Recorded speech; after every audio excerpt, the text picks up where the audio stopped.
Y News with William Theo and Darlene Basingan. Good evening. The two chambers of Congress approved the extension of the declaration of martial law in Mindanao. Here's why from Grace Casit. With 240 affirmative and 27 negative votes, the extension of martial law in Mindanao has been formally approved during the Congress joint session today.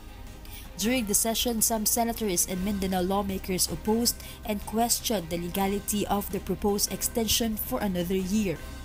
We do not need martial law in Mindanao. We need better military intelligence. We believe that the continued imposition of martial law and the extension of martial law up to December 31 of next year does not find basis under the Constitution and is in fact unconstitutional. In Section 18 of Article 7, where the power or prerogative to extend the original period of 60 days as declared by the President rests with Congress. The matter of determining how long it may be rests with you, with the Congress, not with the President. It's the President who will initiate, but it's the Congress who will decide.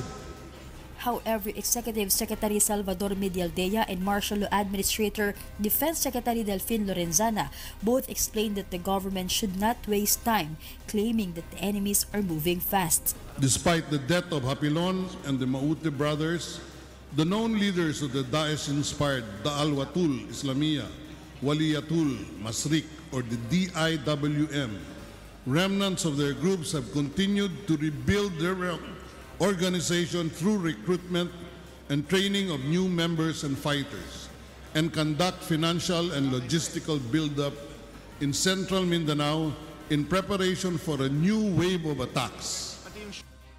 The reports now, Mr. President, is that they are actively recruiting again, actively recruiting some of the Muslim youths in the area. And that is what we are seeing, that the rebellion actually has not stopped. It just moved to another place. Yes. The existing martial law in Mindanao and the suspension of writ of habeas corpus or the enforcement of warrantless arrest will last until 31st of December of 2018. Grace Casit, UNTV News and Rescue, House of Representatives.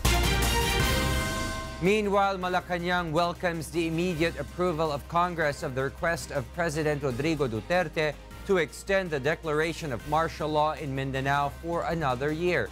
With this, the palace calls on the public to support the government in suppressing rebellion in the southern region of the country. Malacanang claims the acts of rebellion in Mindanao is being committed by terrorists, communists, as well as their supporters and financiers. The palace also urges the public to help ensure the continuous rehabilitation of the war-torn Marawi City. Malacanang notes maintaining security in the country is not just the obligation of the government, but of every Filipino as well. For some senators, the public has nothing to worry about in the decision of Congress to approve the request of President Rodrigo Duterte to extend existing martial law in the southern part of the country. However, some lawmakers seek to bring to the Supreme Court the issue on the recently approved extension. Nel Maribuhok will tell us why. The House of Representatives Makabayan Black has expressed grave concern over the decision of Congress to extend for another year the military rule in Mindanao. With this, the opposition group wants to bring the matter to the Supreme Court or SC. We will question this in the courts. We will question and we will resist this in the streets. Gaya ng tinura ng mga resource person, psychological war ito. Ang laban sa ating mamamayan, hindi ito usapin ng public safety. Gusto nilang magkaroon ng state of fear. This is also what the Senate's minority bloc plans to do. To bring the issue to the Supreme Court, raise the factual basis for the extension of martial law because there is no actual uprising, no armed conflict that will justify the extension of the imposition of martial law. However, some senator believes the public has nothing to worry about in the decision of Congress to approve the request of President Rodrigo Duterte, especially since the senators say there have been no reported human rights violations in Mindanao during the existing military rule.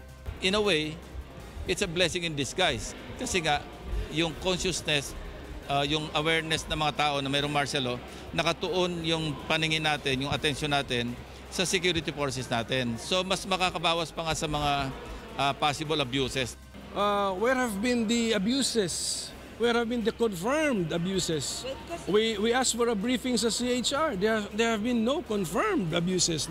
According to Senate President Aquilino Coco Pimentel, the Congress will not allow the executive department to abuse the rights lawmakers and senators gave them. If there is no justification, then you can expect Congress or the Senate to oppose the imposition of martial law. National Security Advisor Secretary Hermogenes Esperon also allays fears over the alleged possibility of declaring military rule in the entire country. Kasi dito sa Visayas at Luzon, karamihan dito, kayang-kaya na yung insurgency dito ay kayang-kaya na ng maliitang deployments. Esperon also emphasizes that the decision of Congress is huge help to them in achieving long-lasting peace in the region of Mindanao. Nel Maribuhok, UNTV News and Rescue, House of Representatives. The proposed extension of martial law in Mindanao draws mixed reactions from the residents in the region. Here's why from Mai Bermudez. Residents who evacuated from Marawi City expressed their opposition to the proposed extension of martial law in Mindanao. For Emma and Samira, the martial law extension will only make the situation worse for the residents in the area. Kawawa ang mga tao kapag may martial law. Walang anak buhay. Kami nagkakailang kami nitong MFA. Kawawa kami, ma'am. Kung dito lang talaga kami nakatira sa tinitirahan namin mga ibak at saka yung umbis. Kasi kailangan namin talaga, ma'am, makuha yung sa amin, ma'am. Makabalik kami sa lugar namin. Norhana Bagel, another evacuee from Marawi City, is still undecided on the issue. 50-50 para sa akin. Yun nga yung 50% ko na para dun sa mga sundalo. Yung 50% para kasi yun sa safety namin. Safety na rin. Na hindi kayo? Hindi na ulit pumunta dun yung mga ISIS. It has been almost 2 months since Marawi City has been liberated from the terrorist group Maute. But until now, some evacuees have yet to return to their homes. On the other hand, Julius Demetrio, a resident of Butuan City, favors the martial law extension. Malaking tulong po yan para sa seguridad ng mga mamamayan namin dito sa Mindanao. Hindi naman dito sa Butuan kasi wala namang mga kaguluhan dito, pero sa mga medyo malalapit na mga bayan ay may nangyayari pong mga kaguluhan. Parang hindi lang po sa mga armadong grupo, hindi naman po sa mga droga, tagol sa droga po. Even local officials in Tagum City also expressed their support for the proposed extension of martial law in the whole of Mindanao, as the issue and security is at stake. Diri sa Mindanao, obserbasyon ako na may daghan yung terorista, no? Bisag asa nam kunasan. Meanwhile, the head of the 1001st Brigade believes that martial law extension will be of great help in their operation in the area. It is better because it will further deter yung mga hostile plans ng mga different terrorist groups in Mindanao.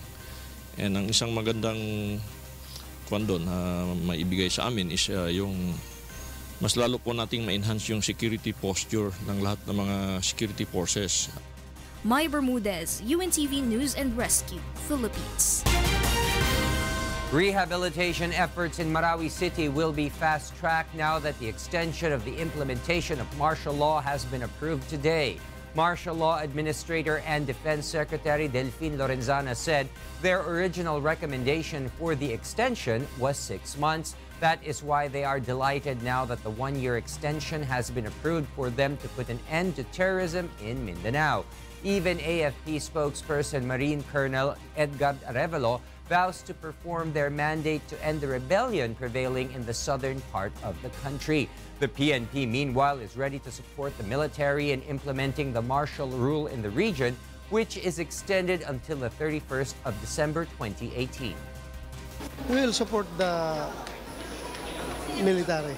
Since it's martial law, the role ng PNP dyan is to support the military in the implementation ng martial law. The Department of Education has launched today the Brigada Eskwela in schools damaged by the clashes in Marawi City. The government is expected to spend 300 million pesos for the repair and opening of damaged school campuses. Here's why from Aiko Miguel. The 3-day special Brigada Eskwela begins in schools in Marawi City that were badly damaged by the 5-month war against terrorists. The launching was led by Education Secretary Leonor Briones and participated by volunteers from various provinces and groups like the Members Church of God International or MCGI. According to Secretary Briones, they will gradually help the children in the province to have access to education with the help of private companies. DepEd also seeks to improve the morale of the students so they would become enthusiastic to learn. This is only the start of a series of activities in Marawi, a series of Brigada sa Marawi. Today we are only covering 15 schools. Yes, because each of the regional directors and members of our executive committee are visiting one school each. And each region, like Region 1, all the way from the north, no? From Lawag, and they're adopting also one school. DepEd Secretary Leonor Briones says 47 schools in Marawi City have been damaged due to the clashes between the military and the ISIS-inspired Maute terror group. 15 of the damaged schools opened classes last September but are still in need of repairs due to the damages it sustained because of the war. During the inspection of DepEd along with military in 22 schools within the battle area, DepEd saw the need to replace the school buildings with new ones.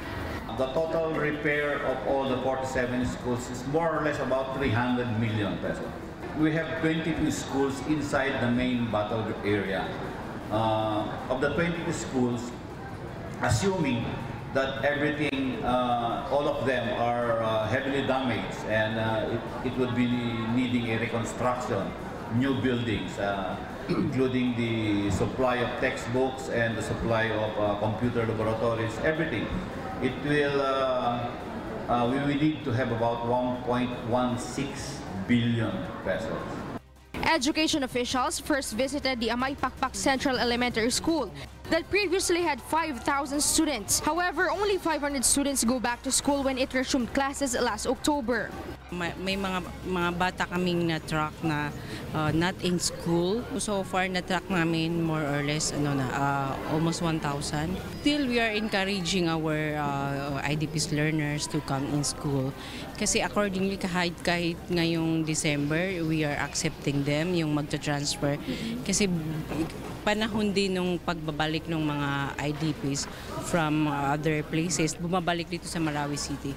DepEd also visited the Camp Bagong Amay Pakpak Elementary School that has more than 200 students ranging from kindergarten to grade 6. Although the school's buildings were not badly damaged, DepEd says there is a need to repair it. Obvious in the faces of the students who face DepEd the longing for the return of their vigor, to study anew and to focus on education and progress so they could forget the nightmare caused by the war in Marawi City. Aiko Miguel, UNTV News and Rescue, Marawi City. Anti-dengue vaccine manufacturer Sanofi Pasteur apologizes for the public's scare caused by its earlier statement regarding the Dengvaxia vaccine. Monokson will tell us why. I do apologize indeed if there was misunderstanding from this communication. I want to explain to everybody why the word severe dengue was used and what it means. This was the statement of the head of Sanofi Pasteur, Southeast Asia, in today's Congress hearing regarding the Dengvaxia controversy. This is in connection with the company's earlier statement released in November, wherein a person who doesn't have a history of dengue may possibly get severely inflicted with the virus. However, despite the apology, Sanofi reiterates that Dengvaxia is effective and safe to use. There is no cause for public scare. That's correct, and that's why we have submitted for further information and for further update of the label to make sure healthcare practitioners are well informed. Department of Health Secretary Francisco Duque, on the other hand, says there is mental dishonesty on the part of Sanofi for not disclosing all information about the effects of Dengvaxia. Duque also says a report in Tarlac reveals a case of a girl who completed 3 shots of the vaccine but still got inflicted with dengue. I suspect they did observe grade 3 but they didn't want to disclose this precisely because they were afraid that the public uproar was reaching a crescendo. Lawmakers also questioned why the Food and Drug Administration approved the vaccine without conducting a post-marketing surveillance, which is a requirement for a vaccine to be approved. Dr. Anthony Liachon said that monitoring those who were vaccinated will not be easy because a post-marketing surveillance was not executed. The lawmakers also questioned a former member of the Formulary Executive Council for accepting 3 million pesos in exchange of conducting an analysis on the vaccine. As a researcher, it is normal to receive payment for services rendered, sir. According to Sanofi, an analysis is needed for the vaccine to be approved in the Philippines. Your Honor, there is no bribery. Your Honor, He just admitted that they received money. we hold ourselves responsible and accountable to the highest standards of compliance and integrity and ethics. Currently, the DOH has completed the list of the children who were vaccinated in Metro Manila and Region 3. The list from Region 4A and Cebu are still being collected. The DOH will also give pamphlets containing information that will help parents know what to do in case their children get ill. Tomorrow, the World Health Organization will issue the result of their study regarding the said vaccine. Mon Hokson, UNTV, News and Rescue, House of Representatives. President Rodrigo Duterte supports the independent investigation on the Dengvaxia controversy. He encourages those who are involved to speak the truth as soon as possible, although he believes that the officials of the past administration who procured the dengue vaccination acted in good faith.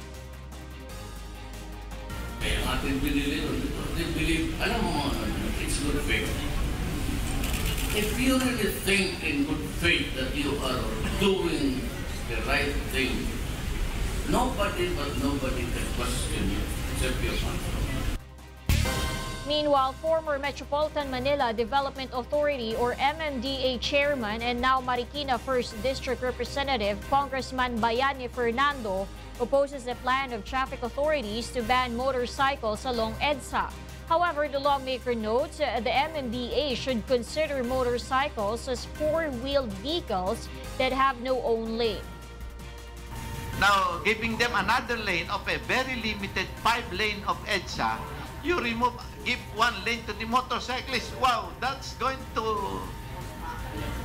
impractical, no? Fernando also says the carpooling lane should be designated as well on the yellow lane. Kung reserve for buses yung first and, yung A and B lane, first and second lane, baka mas mabuting doon.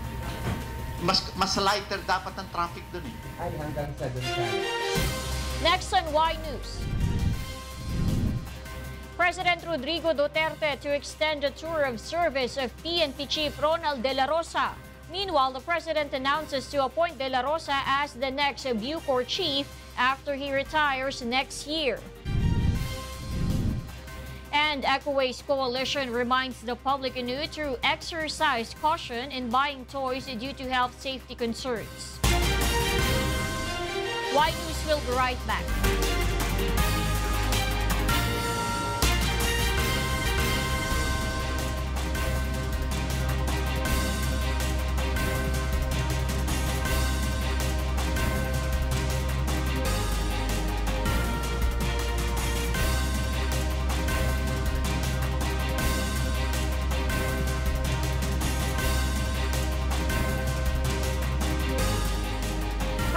Rodrigo Duterte will extend the tour of service of Director General Ronald Bato de la Rosa as the Chief of the Philippine National Police. Meanwhile, President Rodrigo Duterte says proclaiming martial law nationwide is an option for him.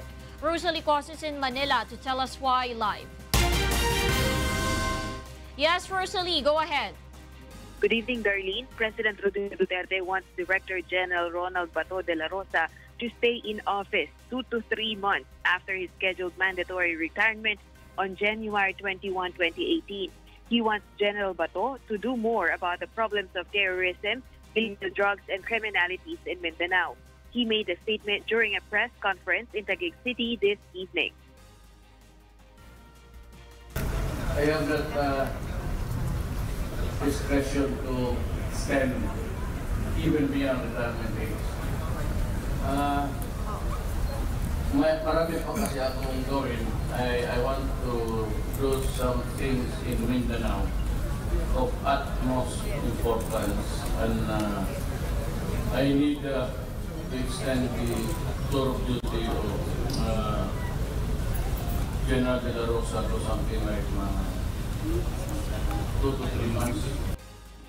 After the extension, he also plans to designate De La Rosa as the new chief of Bureau of Corrections, which he says also is a problematic institution with regards to penal colony. Meanwhile, President Duterte clarifies that proclaiming martial law throughout the country is one of the options he will be forced to choose, depending still on the recommendations of AFP and PNP. If and when the communist terrorists intensify their attacks and recruitment, which will endanger the government and the Filipino people. It is up to the enemies of the state. If sabi ng NPA that they are recruiting in mass numbers and they create trouble and they are armed and about to destroy government, ang gobyerno will not wait until the dying days of COVID. The government can always preempt and prevent that disaster. To what extent, what level of atrocities or attacks, it is not for me to say that. It is for the armed forces and the police. The chief executive also finalized that there will be no holiday truce between the government security forces and the NPA terrorists this year. Back to you, Darlene. Thank you, Rosalie Cos, reporting live from Manila. Meanwhile, President Rodrigo Duterte is set to appoint incumbent Philippine National Police Chief Ronald de la Rosa as the next Bureau of Corrections or Bucor chief after he retires in January 2018. This is according to the chief executive's statement before the Malacanang press corps last night. General de la Rosa, on the other hand, thanks the president for trusting him. Who am I to refuse the president? He is my boss ever since, and he will be my boss forever. The PNP chief adds he will seek permission from the president to go on vacation after his retirement before assuming his next position. But if not permitted, General de la Rosa vows to report for duty immediately. Unang gawin ko, I will account all the drug lords inside the Bilibid. I-account ko sila kung nasaan sila at anong kanilang mga ginagawa at anong dapat gawin sa kanila. Alleged Maute ISIS recruiter Karen Aisha Hamidon is now facing several counts of inciting to rebellion and cybercrime charges. Roderick Mendoza will tell us why. The Department of Justice has filed almost 300 counts of inciting to rebellion and cybercrime charges against Karen Aisha Hamidon, an alleged recruiter of Maute ISIS terror group who was arrested by the National Bureau of Investigation in Taguig City last October. In a resolution, the DOJ has found probable cause to charge Hamidon before the Taguig City Regional Trial Court. Almost 300 messages and social media application Telegram were discovered in her cell phone, wherein she was supposedly trying to recruit Muslims all over the world to join the Maute ISIS rebellion in Marawi City. Senior Assistant State Prosecutor Peter Ong says each post corresponds to one count of inciting to rebellion.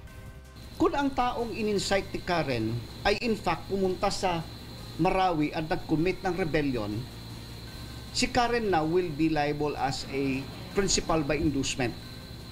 So magiging 1 count lang dapat na rebellion yon. However, hindi natin alam kung pumunta talaga yun sa Marawi. So absent of any evidence na pumunta talaga sila sa Marawi, that they were really convinced by Karen to go and they eventually went to Marawi to commit rebellion, ang offense will only be inciting to rebellion. A 5.9 million peso bail was recommended for Hamidon, who is currently detained at the NBI detention cell. According to the NBI, Hamidon first became a person of interest in the middle of 2016 when she successfully recruited Indian nationals to join radical groups in Mindanao. She was a wife of Muhammad Jafar Magid, the slain former leader of Ansar Khalifa Philippines, which was responsible for the Davao City night market bombing in September last year. Hamidon has denied the allegations, saying she is just an ordinary blogger and preacher of Islam. Roderick Mendoza, UNTV, News and Rescue, Department of Justice. The Armed Forces of the Philippines continues to call on rebels to surrender to the government. Meanwhile, some rebel returnees in Compostela Valley are now training to join the military service. Here's why from Abi Santa Ines. Since July, more than 173 members of the New People's Army or NPA surrendered to authorities in Compostela Valley and Davao del Norte, provinces covered by the 101st Infantry Brigade of the Philippine Army. One of the rebel returnees is 21-year-old Alias Brando, a former rebel sniper who is currently training to become a soldier. Alias Brando says he dislikes the way his previous group works, that's why he decided to leave. May mga sundalo sir kay makatabang ta sa sir, dili lang na kuan siya kanang makatabang pud sa ang pamilya. The military training of the rebel returnees began in October and is expected to end on the 18th of December in Compostela Valley. Meanwhile, many of the rebel returnees were regular members of armed groups, part of the partido at milisya ng bayan. Sandali ko ma'am kay pait akong kahimtang sa bukid. Nga dugay-dugay na po naglihok sa bukid akong pangserbisyo. Kadua po amba ko parang musinirik sa balaod. According to the Armed Forces of the Philippines, President Rodrigo Duterte's declaration of New People's Army or NPA as terrorist group helps in encouraging more rebels to surrender to the government. The military continues to call on the other members of the NPA to also surrender and change their way of living. Sa mga NPAs, ibigay nyo na ang kapayapaan at kasaganaan na matagal nang binibigay ng taong bayan. So let us all give peace a chance. Under the Comprehensive Local Integration Program, each rebel returnee will receive 50,000 peso worth of livelihood assistance and 15,000 peso worth of monetary assistance to help them start a new life. Abi Santa Ines, UNTV News and Rescue, Philippines. An impeachment complaint is filed against Ombudsman Conchita Carpio Morales before the lower house of Congress. 9 complainants, including the families of the SAF 44 commandos, filed the said complaint. Culpable violation of the Constitution, betrayal of public trust, and graft and corruption are the grounds of their complaint. However, the complaint has no endorser. Therefore, it is not yet considered a verified impeachment complaint. Gusto po namin talaga pong ipurso po ito na ma-impeach po si Ombudsman Morales po dahil po sa ginawa po niyang binabaan po niya ang aming kaso. At saka bakit itinanggal po niya si Kagalang-galang Noynoy Aquino doon sa kaso po namin. Authorities destroyed billions of peso worth of cigarettes seized from the mighty corporation. Rajela Dora will tell us why.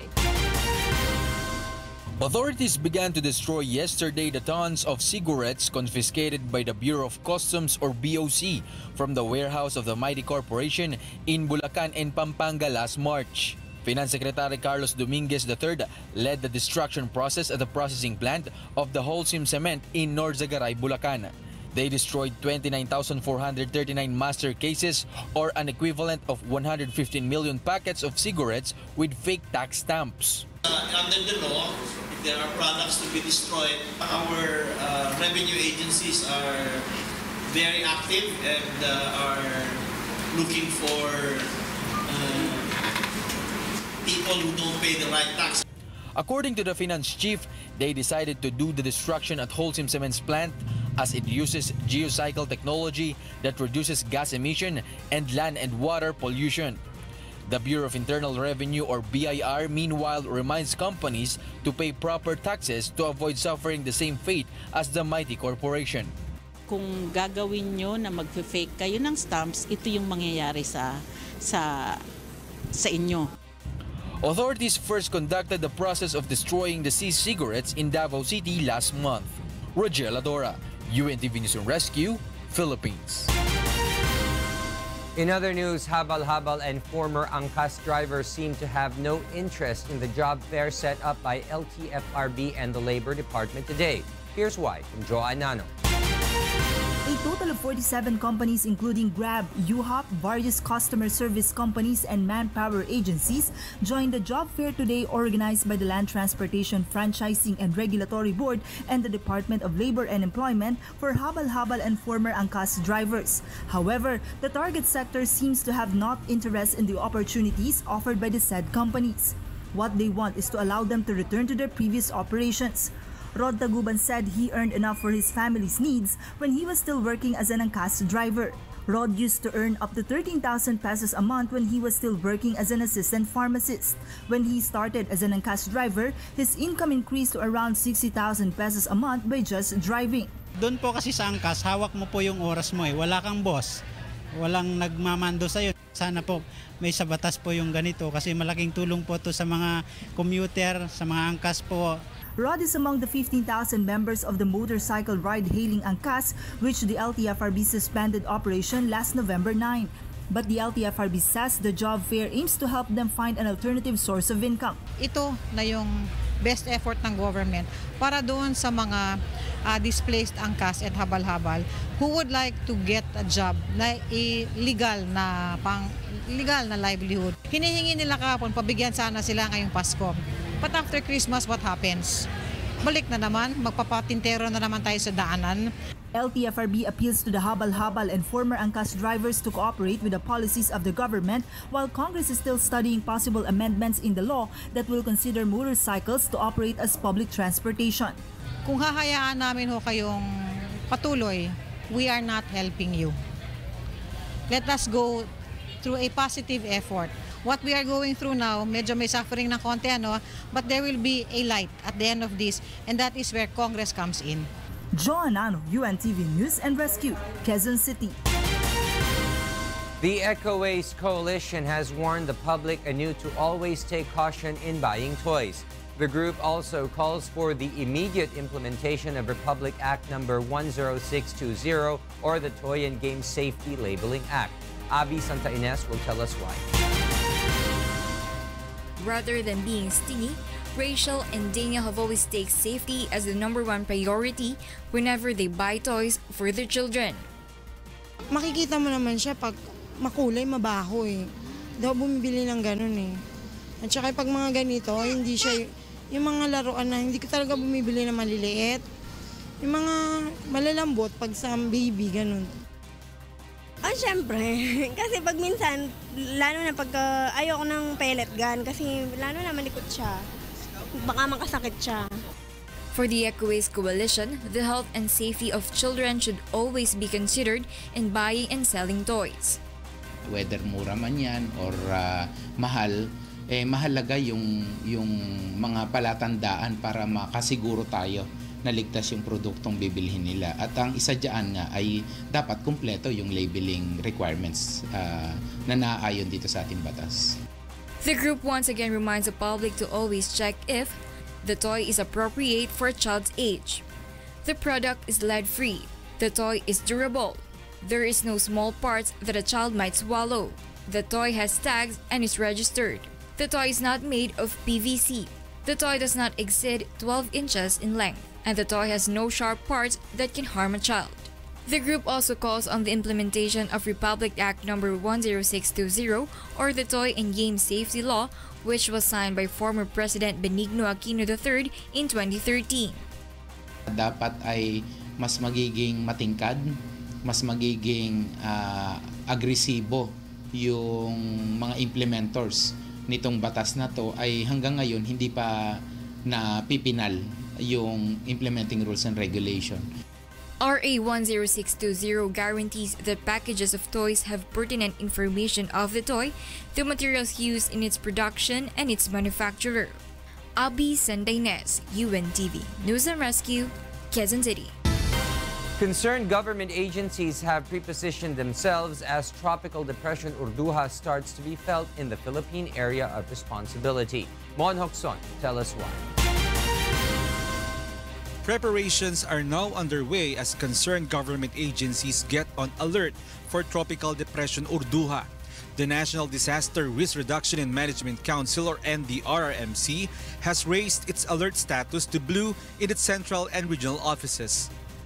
Kapiling natin dito sa ating operation center ang iba't ibang ahensya na mangunguna ng pagbibigay ng assistance o mga rescue sa ating mga kababayan. The Philippine Atmospheric, Geophysical, Astronomical Services Administration or PAG-ASA reports that TD Urduja will hit Eastern Visayas and Manila by Friday night or Saturday morning. PAG-ASA also warns the public not to take lightly the amount of rain that Urduja may bring. Ang mga areas po na magkakaroon ng mga malalakas na pag-ulan ay ito pong Northern Mindanao, Eastern Visayas, and yung the whole of Visayas habang tumatawid dito papuntang dadaan po kasi ito ng bandang Central Visayas and somewhere in Mindoro, Romblon and Mindoro. So yun pong kailangan po nating bantayan ay yun pong dala nitong malakas na pag-ulan. Meanwhile, the Philippine Institute of Volcanology and Seismology or PHIVOLCS is closely monitoring Mount Canlaon in Negros Island. Ang huling aktibidad ng Canlaon ay nangyari noong Sabado nung nagkaroon tayo ng steam-driven explosion or tinatawag na phreatic eruption. Kung saan ang tubig ulan, after so many days na umabot sa ilalim, ay magkaroon ng interaction sa mainit na bato o di kaya ay gas na galing sa ilalim. At kapag ito'y napakuluan, nabigla ang pag-convert ng water into steam, nagkakaroon ng pressure, nagkakaroon ng pagsabog. PAG-ASA also expects another storm to hit the country on December 24. Mon Hokson, UNTV, News and Rescue, Philippines. Those are the reasons behind the news December 13, 2017. I am William Theo. Reasons we delivered to you as they unfold. I'm Darlene Basingan. Because we need to know, we will always ask why. Thank you for watching Why News.